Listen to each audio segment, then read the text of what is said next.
And there it is, the RTX 4080. Months after putting off this purchase, I've finally given in. First thing to note about this is the size. This thing is, as you may have seen before, huge. I mean, just to get a comparison, I've got an RTX 3060 at the moment. I mean, look at that. I mean, lengthways, I'd say it's about 30% bigger, but the thickness is the biggest thing. Literally 50%, if not more, thicker than the 3060. I mean, that is just insane. Okay, now it's time to replace the card. So at the moment I'm running a 3060 in the system, so all water cooled except for the graphics card. Obviously the 3060 doesn't come with a water block, and that's the goal of this really. Get rid of this, get the RTX 4080 installed with the water block cooling in it. Let's go.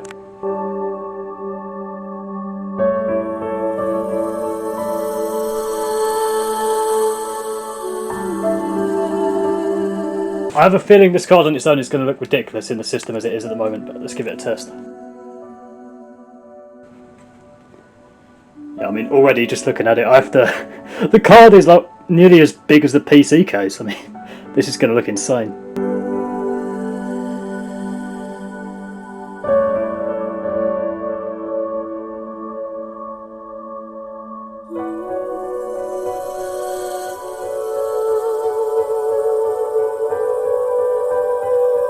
I mean, look at that. That's just insane. Like, if I wasn't water cooling this, I think I'd be selling this back because it's just too big to be at all sensible looking in that case. I mean, even if I had the bigger Thermaltake Core PO5, I think it is. I think this still look ridiculous, but it's a good thing I do have the water block coming. Right, I think that's plugged in correctly. Obviously, I'm not putting a lot of effort into the cable management and aesthetics at the moment because I'm going to do loads with that later. But let's give it a test. Will it run? The fans aren't spinning. I'm not sure I've done this correctly. So it turns out I'm a massive moron. I genuinely thought each of these connections were for different graphics cards, like 3 connections per graphics card if you have 3 cards. But it turns out you need to plug in all 3 of these. So what I've done instead is buy a sort of third party. I mean, these cables are not good looking at all. So I bought a third party cable, nice white sleeved. It's got each of the 3 different connections there. I've had to buy myself another PCIe cable as well. Again, not bothering with cable management at all yet. It's all over the place, but I've got all 3 plugged in, so let's give this a shot. Fingers crossed they start spinning this time. Yep, there we go, we've got fan spinning, so it's working. Right, it's about 7 minutes I've stood here and I've just realised why there's no connection. I am the epitome of intelligence. There we go, we have signal. And now the fun part, the water block. So I've gone with Corsair, A, because pretty much everything else in my loop at the moment is Corsair anyway, and B, I've built up quite a lot of brand loyalty to Corsair over the years. Pretty much everything I've bought from them has been pretty great, so why change? So let's get started.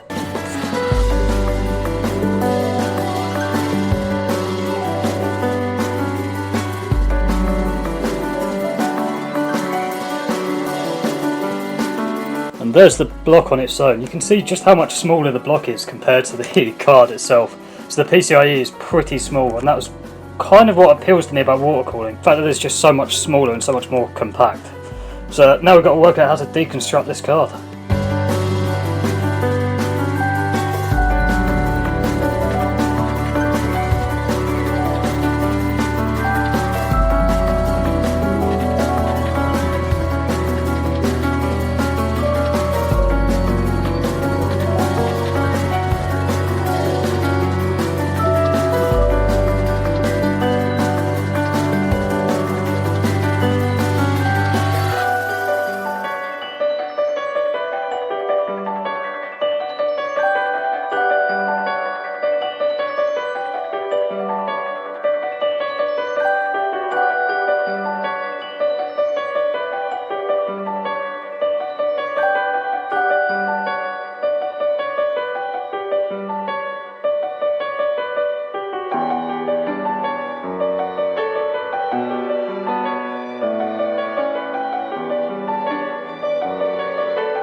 Right, so we've got the 4 Torx ones off there, and there's 4 more Philips ones that are now off, so this part should lift off. And I believe that is the PCB, or something.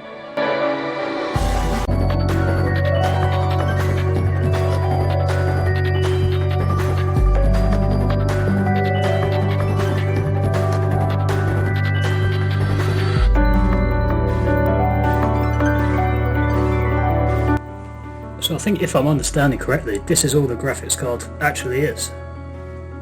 The rest is just the cooling solution and the fan case, so yeah, pretty small in reality.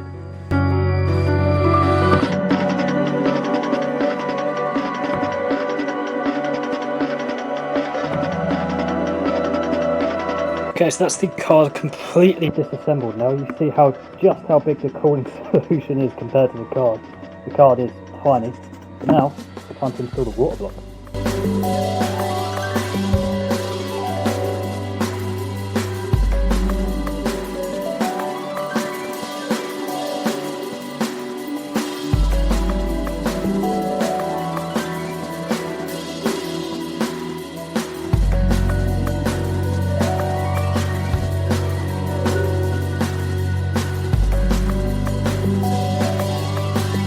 I think we have success there. The card's placed down, all the screw holes are aligned. Now let's get some screws in.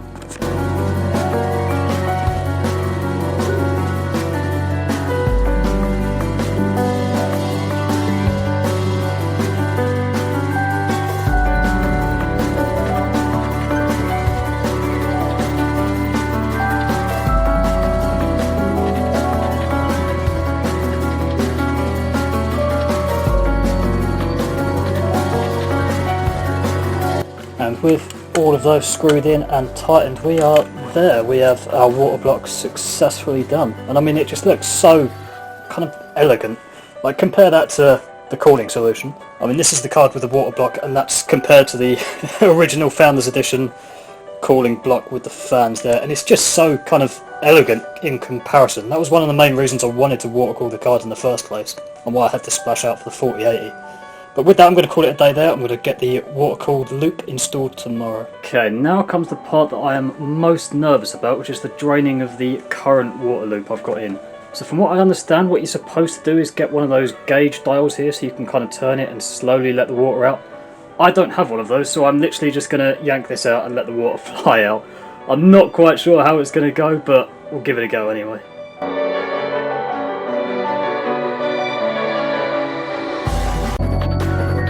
See how much of a state the false wall is already. It looks good when the PC's there, not so much when it's not. Right, I'm nervous, but I'm going to take a Clarkson-esque approach here and assume that speed is my ally, so I'm going to try and get this out as quick as possible and just let it drain. Here we go.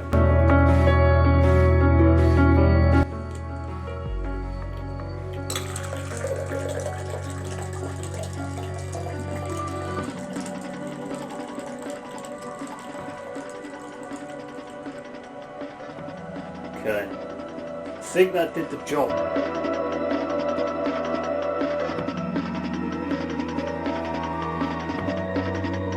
You know what, I think that went quite well. I think all of that's gone into glass. There's a little bit of kind of leakage around the tissue, but I think that's gone quite nicely. Now I think all we really need to do is kind of rotate the thing around and kind of get all the water out. But it looks like that's gone quite well already.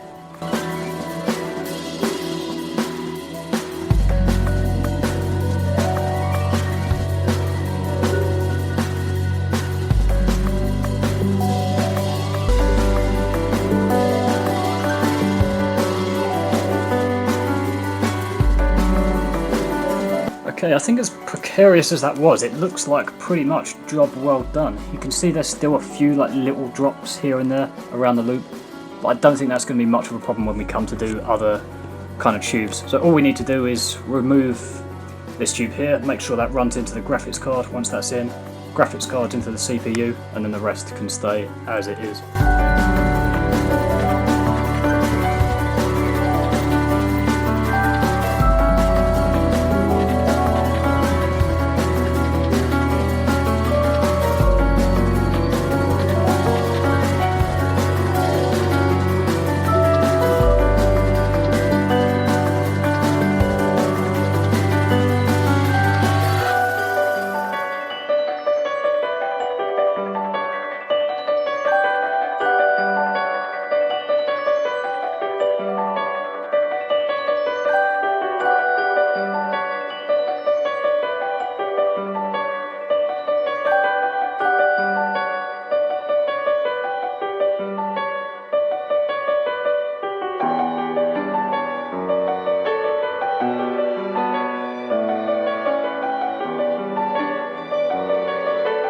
Okay, so the card is in place and all of the cable management is now done. You can see that white cable looks a hell of a lot better than the one NVIDIA supplies with the 3 connections. I did have to make a bit of a sacrifice. I've only got 2 cables that will daisy chain the ARGB for the CPU block, the reservoir and the graphics card, so I have had to sacrifice the reservoir's RGB for the time being. I will buy a new cable and get that set up, but for now it's just going to be the graphics card block and the CPU block. Now's the bit I've been looking forward to. It's time to get the custom loop redone.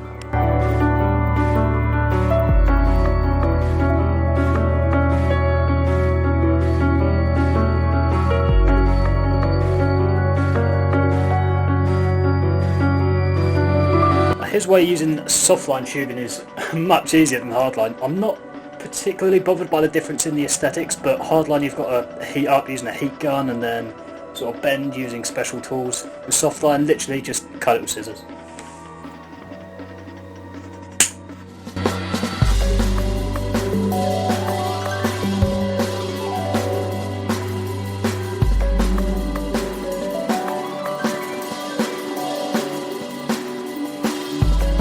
I'm happy with that connection there. I'm really struggling with this one now because, I mean, if I did 2 right angle connections I think it's going to put too much of a bend, but the other option is just to have the pipe kind of come out of here at a right angle and then into here. I might try both, see what works better. And within the next 30 seconds of this video I'm going to make the mistake that causes this system to leak. It's subtle, but see if you can see what it is.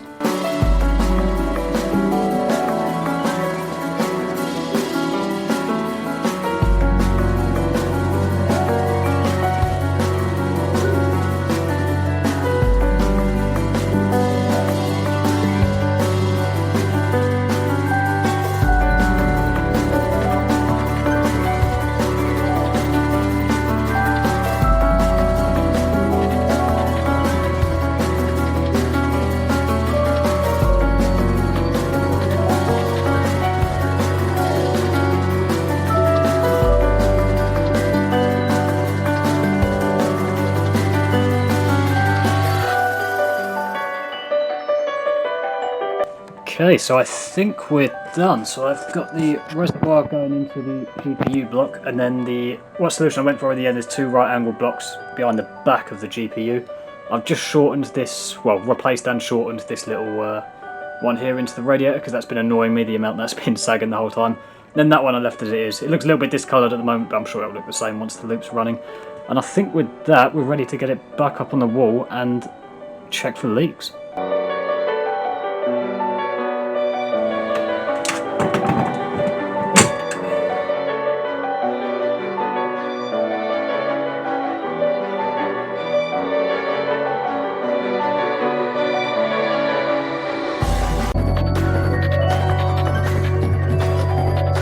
Right, so sort of moment of truth. I've got the power plugged in, I've got the motherboard ATX plugged into that little backwards receiver thingy.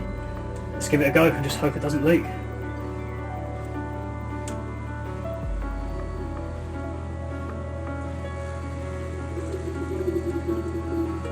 Oh, that's a leak. Okay, yeah. Ah, shit. Ah, fuck. Right.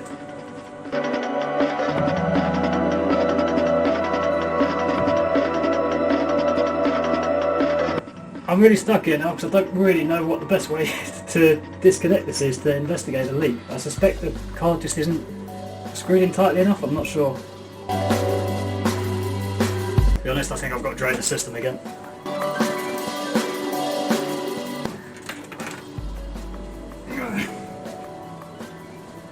Well, there's the card. I'm still not really any closer to working out why it was leaking, other than, you know, not properly screwed in tight enough, because the leak was definitely coming out the bottom here.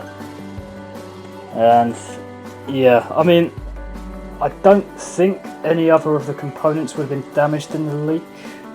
To be honest, I think I kind of find that hard to see. It's just the 4080 I'm worried about, which unfortunately is by far the most expensive bit. But yeah, I'm going to have to take this apart, wait for it to dry, and hopefully the damage isn't permanent. Hopefully.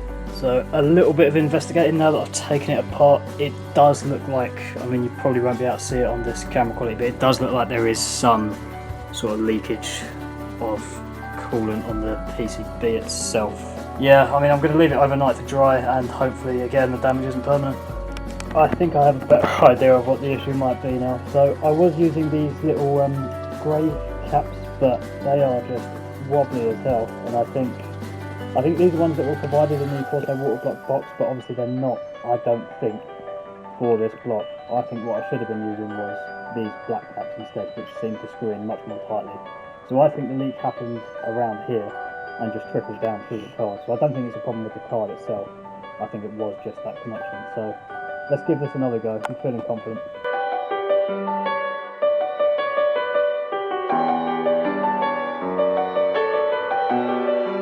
Okay, I think I'm ready for round 2, so hopefully it was that filler cap issue and it will all now be resolved, so fingers crossed.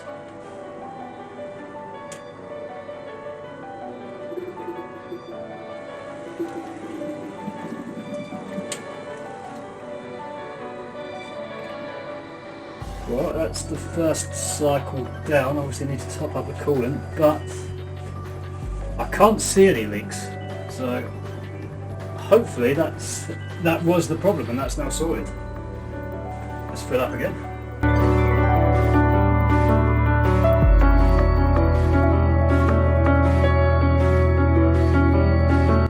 Right, second on.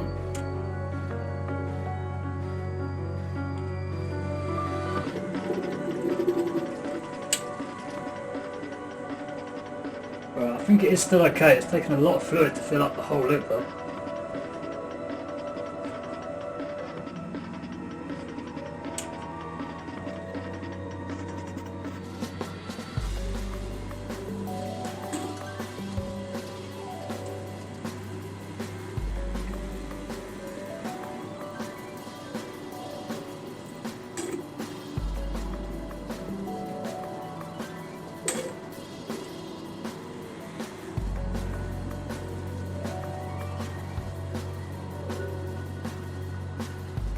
Okay, we do now have water flowing all the way around, and for all I can see there are no leaks this time, so it's looking good. I mean, last time I did this with just the CPU block, I think I only left it for an hour before I plugged it into the system, but I'm going to let it run for the full recommended time this time, just so there's definitely no leaks.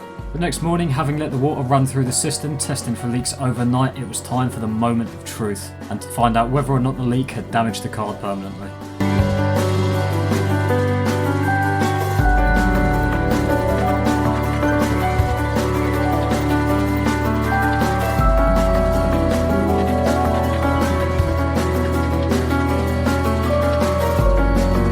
And it worked. The system booted with no issues at all.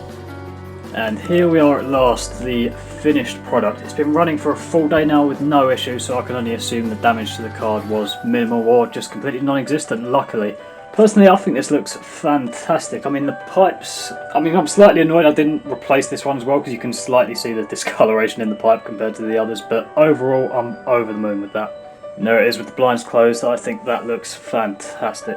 The RGB in the reservoir have stopped working, but we knew that would happen because basically we had to move the ARGB cable over to the GPU block.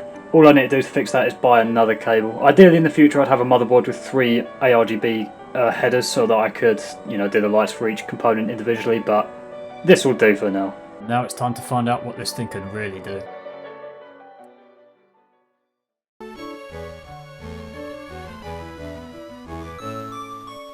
Well, I mean, I knew this card was good, but I did not know it could run Pokemon Fire Red in 1080p 30. That is just... I mean, it's unexpected. It's unbelievable, to be honest. I mean, it's not like we need to test any other games after this masterpiece, but let's give it a go. Let's put the old air-cooled 3060 against the new water-cooled 4080 in Dragon Quest XI, Kingdom Hearts 3 and Skyrim.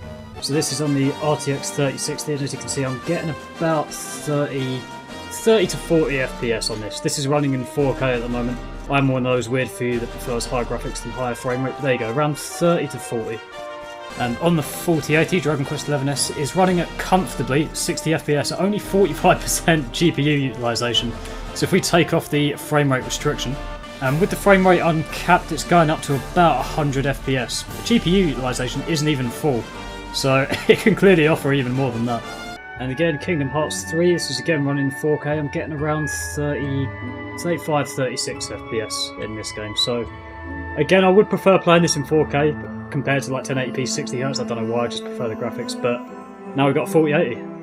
And similarly with Kingdom Hearts 3 on the 4080, it's got no trouble at all pushing 60 frames a second in 4K, only at about 40% GPU utilisation. And as soon as we unlock the frame rate, it's jumping up to around 90 to 100 frames per second. And now Skyrim running on the ultra wide, so that's 1440p but 32 by 9. So that's total pixels slightly less than 4K, and that's running in around 40Hz. So similar again. Now Skyrim on the 4080 still looks absolutely fantastic, and this time it's running at around 80Hz, maybe 85. GPU utilization is still slightly, well, quite considerably below 100, so I'm going to look into some overclocking and see what I can do with that 100%. And there we go, mission success. I think the GPU is successfully installed, the water block ready, and the cooling loop is done. PC I think is now fully complete and 100% back together. Except for that screw. I don't know what that screw was for.